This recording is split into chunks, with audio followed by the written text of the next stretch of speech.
How to automate tasks using Google Apps Script. What if your spreadsheet could do the work for you? With Google Script, you can automate tasks like sending emails, formatting data, and even build a custom tool. Let's explore your first automation. Over here, open the desired sheet where you want to use the Google Sheet, then click on extension at the top. There you can see Adds on and App Script. Simply tap on App Script.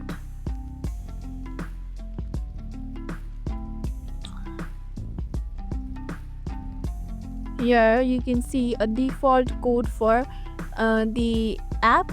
Your library, if you tap on library, the library's code will appear.